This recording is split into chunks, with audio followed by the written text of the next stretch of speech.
Je m'appelle Mambet Chada, je suis originaire du Cameroun et présentement je suis novice dans la congrégation de Notre-Dame de Montréal. Alors je voudrais partager mon histoire vocationnelle, comment ça a commencé.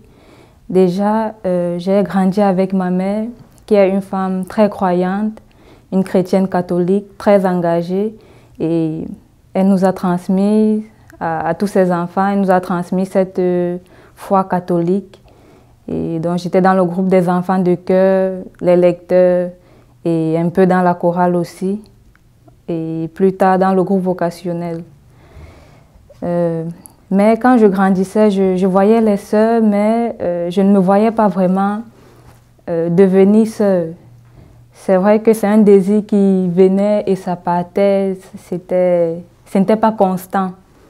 Voilà. Et à un moment, quand je suis entrée dans le groupe vocationnel, j'ai commencé, comme c'est une sœur qui nous accompagnait, j'ai commencé un peu à voir comment est-ce que les sœurs vivent. Et ça m'intéressait, mais jusque-là, je ne me voyais pas entrer, devenir une sœur.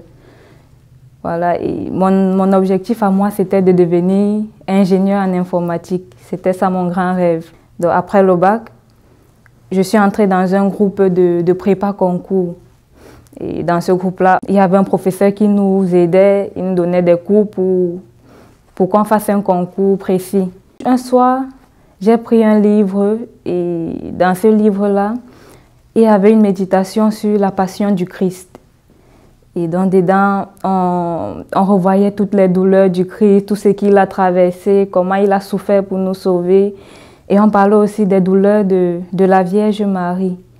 Voilà, donc moi, en lisant ça m'a profondément touchée. Je me suis dit, mais qu'est-ce que je suis en train de faire? Jésus, il a tout donné pour moi. Comment est-ce que je peux aussi le remercier? Qu'est-ce que je peux faire de plus pour lui dire merci? C'est vrai que j'étais déjà une bonne chrétienne. J'allais à la messe et tout. Mais je sentais qu'il fallait que je fasse quelque chose de plus. Voilà. Et déjà que pour moi, Marie, c'était comme ma deuxième mère. Donc, quand je regardais cette souffrance qu'elle a vécue, ça me touchait profondément. Elle me disait comment lui dire merci d'avoir donné son fils pour me sauver moi. Et c'est comme ça que j'ai senti que la seule chose à faire, la plus grande chose que je pouvais faire, c'est de me consacrer à Dieu, donner ma vie pour le servir. Mais à ce moment-là, comme j'étais en train de faire les prépas concours, toute la famille savait que je devais préparer un concours. Alors, je ne savais pas comment le dire à la famille, comment annoncer cette décision-là ou ce sentiment que je ressentais. Je ne savais pas comment l'annoncer à la famille. Alors, j'ai prié et j'ai demandé à Dieu de me donner un signe parce que jusque-là, je n'étais pas sûre que c'est vraiment Dieu qui veut ça. Mais à un moment, le concours est passé sans qu'on ne se rende compte. La période n'était pas encore finie pour la clôture de la remise des dossiers, mais le concours est passé à cette période-là et personne d'entre nous n'était au courant. Même le professeur qui nous enseignait, il n'était pas au courant que le concours est passé. Donc, on arrive un lundi comme ça au cours et on nous dit que le concours est déjà passé, il n'y a plus rien à faire. Alors moi, dans ça, j'ai vu le signe de Dieu, le signe que j'avais demandé à Dieu, je l'ai vu, que si il a permis que quelque chose comme ça arrive, peut-être c'est pour me dire que ce n'est pas cette voie-là, que ce n'est pas la voie du concours qui veut que je suive. À ce moment-là aussi, ma famille a découvert qu'est-ce qui se passait dans ma tête et tout le monde a su que j'ai envie de devenir religieuse.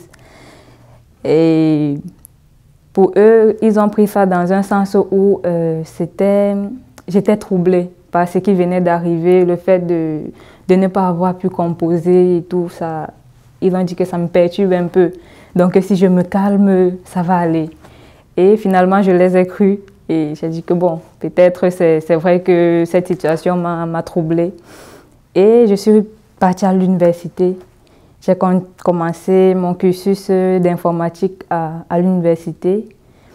Et après, le désir est revenu. Le désir est revenu et c'est revenu de manière très forte. je sentais vraiment ce besoin-là, ce désir de me donner à Dieu, d'entrer dans la vie religieuse. Et à ce moment, il dit que bon, peut-être il serait bien que j'entre dans le groupe vocationnel, vu que j'étais déjà en Gaoundéré à l'université. Peut-être ça va m'aider à discerner mieux quel est l'appel de Dieu dans ma vie. À ce moment, j'ai fait une prière de 3 jours, donc j'ai commencé le vendredi, le samedi. Et le dimanche matin, avant d'aller à l'église, j'ai clôturé ma prière et j'ai dit à Dieu ce dimanche-là que, comme je suis en train de partir à l'église, tu vas me dire exactement ce que tu attends de moi. Parce que je vais dans tous les sens, je ne sais pas qu'est-ce que tu attends de moi. Donc ce dimanche-ci, comme je pars à l'église, tu vas me le révéler. Et je suis allée à l'église. Et là où je me suis assise, d'habitude je ne m'asseyais pas là. Mais ce dimanche, j'ai dit que bon, j'ai envie de m'asseoir de ce côté de l'église, je m'assois là. Et la sœur Lucie, c'était ma voisine de banc. C'est elle qui est venue s'asseoir à côté de moi. La sœur Lucie CND. Voilà. Et à la fin de la messe, donc, j'ai vu que bon, c'est une sœur, peut-être elle aura des renseignements sur le groupe vocationnel. Et quand je lui ai demandé si elle connaît la personne qui dirige le groupe, est-ce qu'elle a des informations, elle m'a dit que c'est elle-même qui est en charge du groupe vocationnel. Elle a dit que bon, là, Dieu, il a encore écouté mes prières. Et c'est comme ça que j'ai commencé dans le groupe vocationnel. Ensuite, la sœur m'a invitée dans la communauté du noviciat CND en Gaoundéré. Et c'est comme ça que j'ai rencontré pour la première fois les sœurs le jour de Pâques.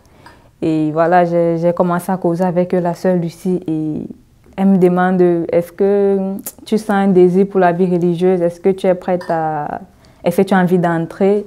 Je lui ai dit oui, même si c'est cette année, moi, je vais entrer. Elle m'a dit non, on va commencer les accompagnements et tout. Donc j'ai commencé à cheminer avec la sœur Brigitte.